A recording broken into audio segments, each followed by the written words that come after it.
Entonces, aquí tenemos ya estas son líneas de campo eléctrico. Entonces, claro, es decir, cómo es que va a fluir la carga de la placa positiva a la placa negativa, ¿cierto? Entonces, capacitor de fase sensora genera un campo eléctrico.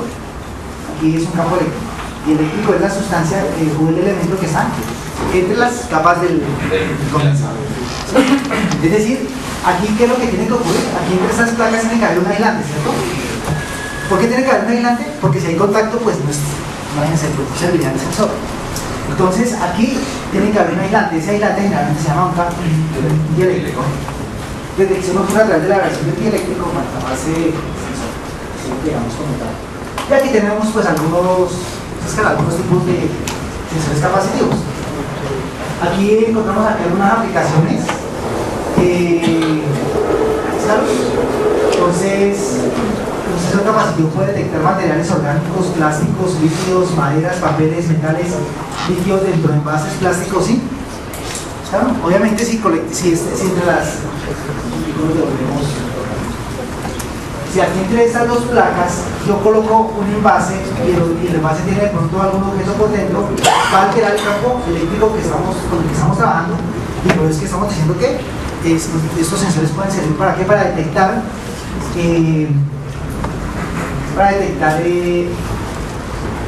objetos, por ejemplo, digamos, aplicaciones, ¿veo no? No. Entonces aquí tenemos algunas aplicaciones que son muy similares de pronto a las sensores inductivos, ¿cierto? Para detectar líneas de carrera o para detección directa, entonces nivel de granulados, monitoreo de tensión de telas, de papeles, detección rupturada. De pronto en otra oportunidad podemos hacer incluso una charla, pero pues que es por el tiempo, en el que incluso hacemos diseño de sensores, ¿no? Que eso es lo interesante, ¿no? Cómo diseñamos o cómo calculamos un sensor cuando vamos a hacer un lazo de control, un sistema de monitoreo, un sistema de supervisión, o de pronto hasta cuando vamos a hacer comunicaciones, cómo hacemos cálculos de sensores. Distancia sensora, aquí tenemos que depende de la intensidad del campo eléctrico formado, aquí pues damos esa distancia de diámetro proporcional al diámetro del sensor, es decir, a mayor diámetro, pues mayor sección. Lo mismo es similar al se cuenta que es similar al inductivo, material por distancia. Entonces aquí presentamos algunos. Algo bien importante es que este material es ¿qué? ¿A qué se refiere? Al dieléctrico, es decir, a la sustancia que les decía que va dentro de las placas del condensador.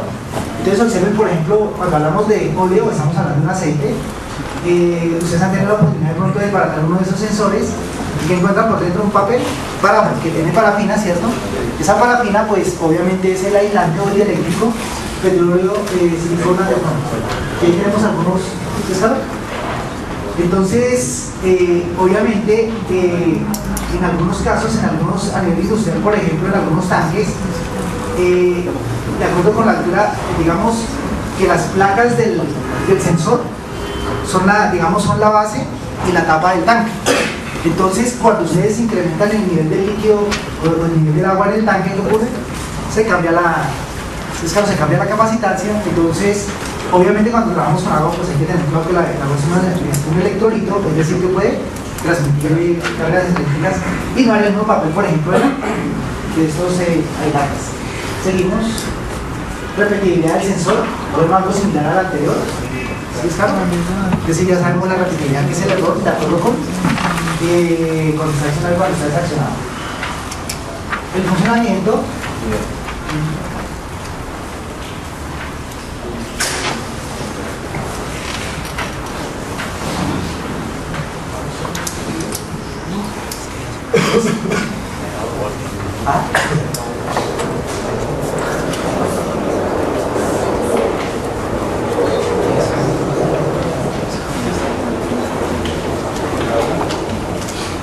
Desde cuando aquí tenemos, tenemos ahí los entonces, digamos,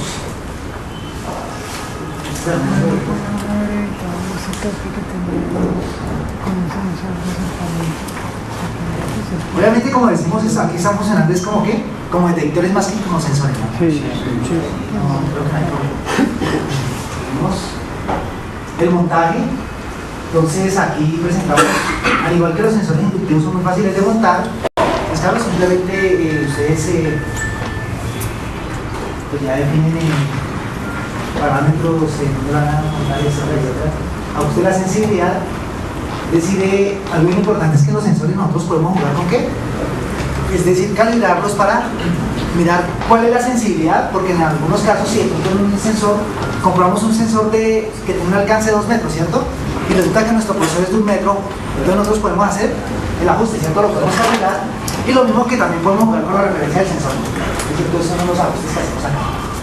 Sensores fotoeléctricos, aquí tenemos pues que son sensores, son dispositivos electrónicos que responden al cambio de la intensidad de la luz. Creo que aquí también tenemos algunos, para que ustedes los puedan apreciar.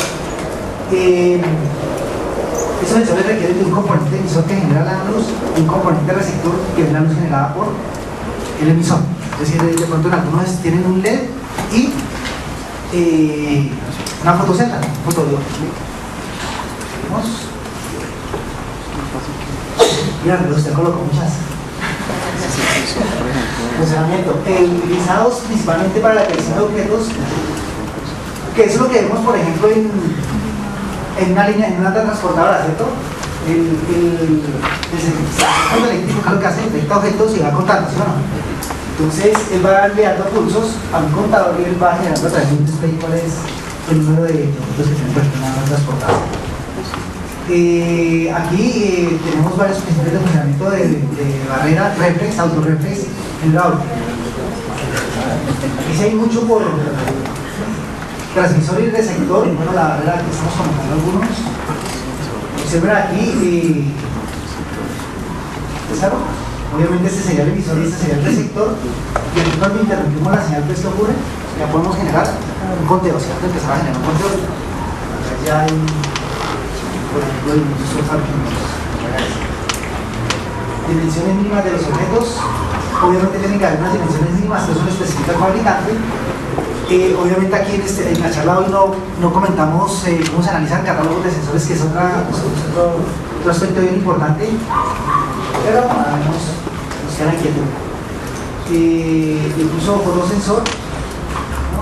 Vamos a pasar rápidamente a distancia sensora, lo mismo que nosotros siempre tenemos que tener cuidado con las distancias. Por distancia, obviamente, si observan aquí, ¿qué pasa con el color blanco? Porque es el que tiene mayor que podemos dar mayor porcentaje en las distancias. Porque obviamente la luz blanca es la que tiene que todos los componentes del espectro visible, es decir, la luz blanca contiene luz amarilla, roja, es decir, contiene todas las otras, ¿no? Mientras que ocurre con el negro, es ausencia de luz y pues obviamente ustedes ahí tendrán problemas. Es decir, que obviamente cuando estemos trabajando con esos sensores, ¿qué es lo aconsejable? Trabajar con luz blanca. Seguimos. Zona muerta. Eso es bien importante, ¿no? Casi todos los sensores tienen una zona muerta, ¿es claro? Y eso también lo especifica el fabricante. Entonces, por ejemplo, un sensor de ultrasonido, él no va a trabajar en todos los 360 grados, sino de pronto trabaja en un ángulo determinado. Puede ser de 90 a 120 grados, eso lo especifica el fabricante. Y eso, pues, eso implica zonas muertas. Tenemos el perlectivo, obviamente lo hacemos a través de un espejo prismático. Creo que aquí tenemos uno apreciar. Seguimos eje prismático. El espejo permite que veas de luz reflejado para realizar transmisión paralelo a la transmitido por la transmisión privada a los superficies a 45 grados. Pues es incluso es el principio de esas, por ejemplo, la pintura. Sí, que refleja la luz. Medio de propagación, el aire puro. Obviamente si tenemos un aire muy contaminado en el cual hay muchos sólidos en suspensión, es decir, hay mucho polvo, pues ahí vamos a tener problemas en esa medición. Si ya tenemos, César, como pesado, pues ya no nos serviría. Aquí tenemos algunas aplicaciones, claro, ustedes las pueden ver ahí. Básicamente esto es como para hacer conteo.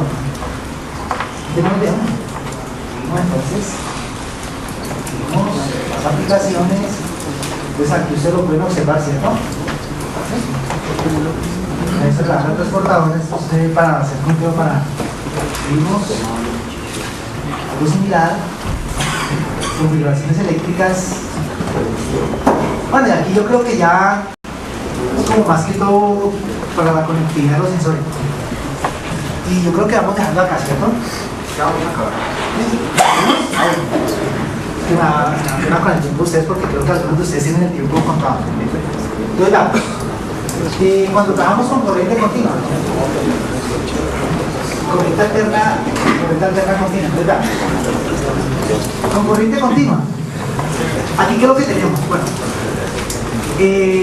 aquí que tenemos un transistor PNP. Entonces aquí encontramos un esquema e indicamos, entonces, claro, tenemos la carga y aquí básicamente lo que hacemos es indicar cómo se debe trabajar este transistor con una señal de alimentación DC. ¿Por qué colocamos esto? Porque obviamente muchos sensores o muchas de las señales que estamos trabajando utilizan ¿qué? Transistores, ¿cierto? Entonces recordemos que el transistor tiene una base, tiene un emisor y un colector, ¿cierto? Y es lo que estamos colocando ahí. Entonces en algunos casos tendremos que amplificar la señal que entrega el sensor, en otros tendremos que filtrarla, en otros tendremos que atenuarla, bueno, etcétera, etcétera, y todo eso lo hacemos ¿qué? A través de estos acondicionamientos de señal, que pues muchas veces el sensor ya lo trae incluido, pero en otros casos ¿qué tenemos que hacer nosotros? Nos ha tocado muchas veces en la planta y en la empresa hacer ese trabajo de descargo de adaptar el sensor a nuestras necesidades. Y aquí tenemos uno NPN, obviamente también alimentado con una fuente continua. Montaje en paralelo, pues aquí presentamos algunas configuraciones. Si hay que calcular la caída de tensión en la carga, pues se nota que la tensión residual puede llegar a valores significativos y obviamente eso va a alterar la medición. Pero aquí simplemente son como algunas de las estructuras. Vamos. Obviamente, ¿para qué adicionamos un diodo en un proceso? Un diodo muchas veces lo adicionamos ¿qué? Para asegurar un nivel de referencia o para asegurar que la señal o la corriente vaya en una sola dirección. Entonces, todos esos son tratamientos que tenemos que hacer sobre las señales con las que estamos dando los sensores. Sensores de corriente continua a 2 hilos, aquí presentamos algunos, compuesto por una salida de transistor. Los sensores a 2 hilos trabajan en serie con la carga y necesitan una corriente mínima de 5 mA. Entonces, vamos a encontrar configuraciones en serie y en paralelo, ¿cierto? Algo bien importante, ¿no? Nosotros casi siempre pensamos que las cargas van a tierra. En algunos casos las cargas son flotantes, ¿cierto? No todas las cargas van referenciadas a tierra.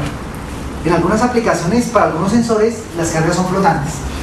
Es decir, que no van directamente a tierra, sino que se montan sobre una de referencia de voltaje. Sensores tipo Namur, usados típicamente en áreas peligrosas de industria química, petroquímica, es decir, donde de pronto no es tan fácil una persona accese por problemas de contaminación, de riesgos de quemaduras, eso es sensores, bueno, son sensores que necesitan de amplificador externo, es decir, como el que habíamos comentado al comienzo, pues solo poseen un circuito oscilador. Pues claro, tenemos el oscilador, pero ese oscilador de pronto tiene una señal muy baja. ¿Qué tenemos que hacer? Tenemos que hacer un tratamiento de señal. Entonces